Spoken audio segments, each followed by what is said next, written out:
but I oppose the government's politics. Thank you, sir. Thank you. Next speaker, Sri Rajmani Patel.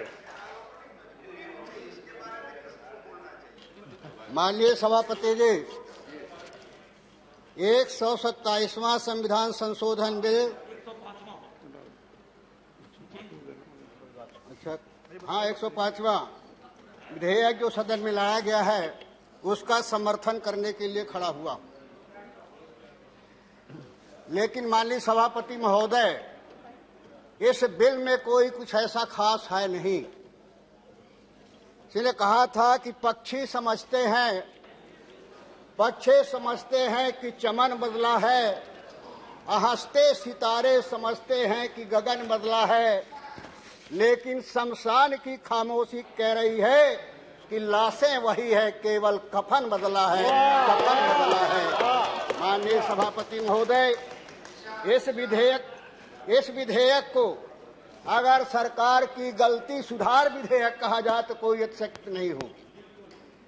माननीय सभापति महोदय, वास्तव में 102वें संविधान संशोधन 2018 तक राज्य सरकारों को ही सामाजिक और शैक्षणिक आधार पर पिछड़े वर्ग की सूची बनाने का और उनकी पहचान करने का अधिकार था। लेकिन 2018 में इस संशोधन के बाद, इस संशोधन के कारण ही महाराष्ट्र में मराठा आरक्षण को सुप्रीम कोर्ट द्वारा अमान्य किया गया और कहा गया कि अब केवल केंद्र सरकार ही ओबीसी को सूचित कर सकती है, जिसके कारण उस आरक्षण को समाप्त किया गया। इसी संशोधन में राष्ट्रीय आयोग का संवैधानिक दर्जा दिया गया, जिसका गाना सरकार ने बहुत गाया कि बहुत बड़ी उपलब्धि, बहुत बड़ा हमने पिछड़े वर्ग के साथ में न्याय किया है। और इसी के तहत राज्यों के अधिकारों को समाप्त कर दिया गया और पिछड़ों का 3 साल तक हक मारा गया। माननीय सभापति महोदय, और अब 105वें संविधान संशोधन विधेयक द्वारा पुनः राज्यों को सामाजिक और शैक्षणिक आधार पर सूची बनाने का अधिकार प्रदान करता है, जो पहले था। इसमें केवल तो 342A3 नामक नया खंड जुड़ गया है। माननीय सभापति महोदय, पहले केंद्र सरकार ने राज्य सरकारों के अधिकार को छीना, उन पर पाबंदी लगाई, जिसके कारण 3 वर्ष तक ओबीसी को पीजी, यूजी और मेडिकल तथा डेंटल में प्रवेश नहीं मिला। इससे लाखों लोगों का हक और अधिकार मारा गया। इसे सरकार द्वारा क्रांतिकारी कदम बताकर करोड़ों रुपए छप बनाने में खर्च किए थे माननीय सभापति महोदय। लेकिन जब कांग्रेस पार्टी द्वारा और हमारे सभी विपक्षी दलों के द्वारा, विशेषकर डीएमके द्वारा और पी विल्सन द्वारा जब दबाव बनाया गया, इसका विरोध किया गया, इसकी मांग की गई माननीय सभापति महोदय, तो सरकार को दबाव में आकर के इस विधेयक को लाना पड़ा। मैं कहना चाहता हूं, और इसे भी क्रांतिकारी बता करके अपनी छवि चमकाने में करोड़ों रुपए खर्च किए जा रहे हैं। माननीय सभापति महोदय, ये सरकार दोनों तरह से लाभ लेना चाहती, कुछ करके भी न करके भी।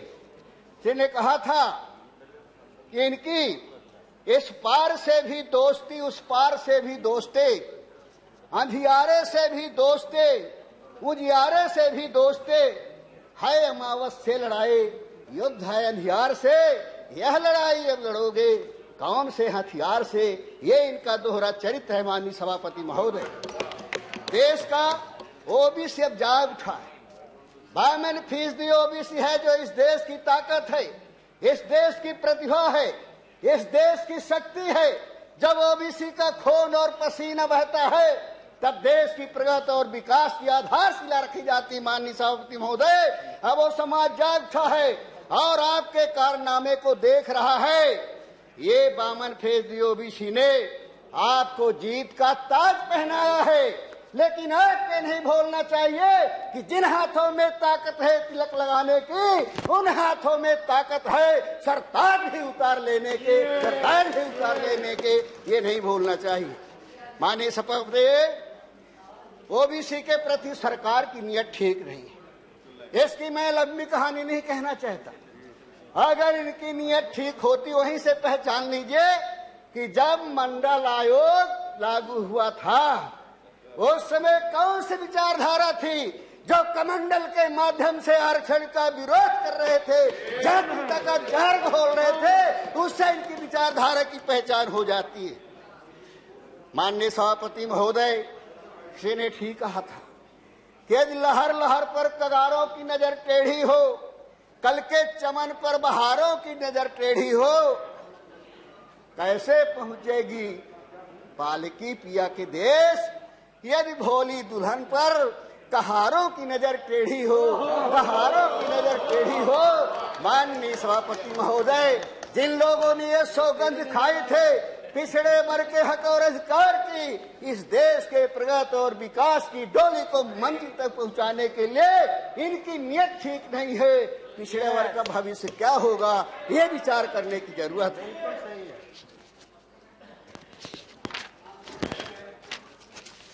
माननीय सभापति महोदय, मध्य प्रदेश में ओबीसी को 27% आरक्षण कांग्रेस ने दिया, लेकिन भाजपा सरकार द्वारा सही तरीके से प्रयवरी ही करने के कारण न्यायालय ने 27% का आरक्षण खत्म कर दिया। विश्वविद्यालय में, पंचायतों में, सचिवों में, वर्ग 3 की भर्तियों में कहीं भी कोई आरक्षण का पालन माननीय सभापति महोदय नहीं हो रहा है।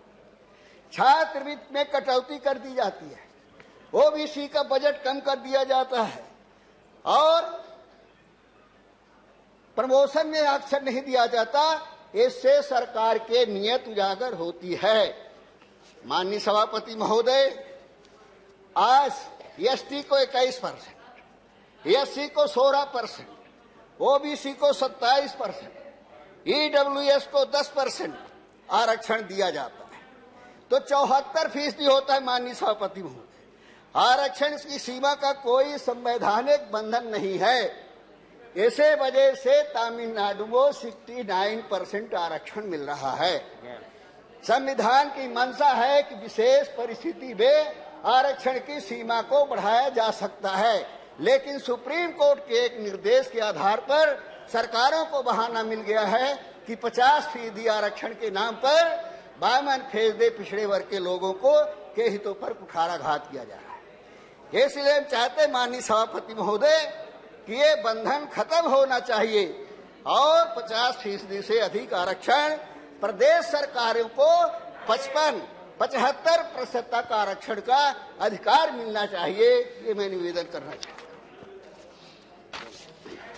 सभापति जी, रोस्टर में परिवर्तन होना चाहिए। एसटी, एससी, ओबीसी, ईडब्ल्यूएस की मेरिट को आरक्षित कोटे में करने से 89% आरक्षित वर्ग को केवल 50 स्थान मिल पाएगा और 11% अनारक्षित वर्ग को 50% आरक्षण होगा, जो बहुजनों की हकमारी के अलावा कुछ नहीं। माननीय सभापति महोदय, इस रोस्टर को बदलना चाहिए और जो 123 और 120 का रोस्टर है उसे परिवर्तन करना चाहिए और दूसरा रोस्टर लागू करना चाहिए। माननीय सभापति महोदय, जब इस देश में कुत्ते, बिल्ली, जानवरों के जात के आधार पर गिनती हो सकती है, तब पिछड़े वर्ग के लोगों की गिनती जात के आधार पर क्यों नहीं होती? जहां पिछड़े वर्ग के हितों का सवाल आता है, न्यायालय कहता है अधिकृत आंकड़े दीजिए, सरकार जवाब दे दी कि हमारे पास अधिकृत आंकड़े ही नहीं है। इसलिए शासन के नीतियों का फायदा 52% लोगों को नहीं मिल पाता। इसलिए मैं निवेदन करना चाहता हूं कि जात के आधार पर आरक्षण गिनती जनसंख्या की करानी चाहिए ताकि इनके नीतियों, शासन की नीतियों का फायदा ओबीसी को मिल सके। माननीय सभापति महोदय, मैं इतना कहना चाहता हूं कि झूठे इंसान की ऊंची आवाज सच्चे इंसान को खामोश कर सकती है, लेकिन सच्चे इंसान की खामोशी झूठे इंसान की बुनियाद हिला सकती है, बुनियाद हिला सकती है। टाइम हो चुका है, नहीं भूलना चाहिए। Please conclude. माननीय सभापति, 1 मिनट। इसलिए मैं माननीय सभापति महोदय चाहता हूं कि अगर इस विधेयक को सार्थक करना, माननीय सभापति महोदय, तो निश्चित रूप से 50% की सीमा को बढ़ाने का प्रावधान होना चाहिए। प्रमोशन में आरक्षण का प्रावधान होना चाहिए। 200 वाइन रोस्टर को बदलकर वाइनरी रोस्टर अपनाना चाहिए और कीमिलियर को समाप्त करने का प्रावधान होना चाहिए। माननीय सभापति महोदय, 75% आरक्षण सीमा बढ़ाने का अधिकार राज्य को होना चाहिए और मेरिट में जो आते हैं बच्चे पिछड़े वर्ग के, उन मेरिट वालों को आरक्षण में न गिन करके उनको अनारक्षित श्रेणी में गिनती होना चाहिए ताकि मेरिट वालों को फायदा मिल सके, पिछड़ों का हक अधिकार नहीं हो। आपका समय समाप्त हो चुका है। सभापति महोदय, प्लीज कंक्लूड। आरक्षण खत्म हो रहा है। Please conclude. मैं निवेदन करना चाहता हूं कि प्राइवेट सेक्टर में भी Thank you. I'll have to move on. I'll have to move on. I'll have to move on. Thank you. Thank you. Thank you, Shri Rajmani Patel ji. Thank you. The next speaker. प्रदेश के Please. Thank you. उनका हक और अधिकार मिल सके। Thank you. Thank you. माननीय श्री हरनाथ सिंह यादव जी, माननीय श्री हरनाथ सिंह यादव जी, आपकी party ने आपको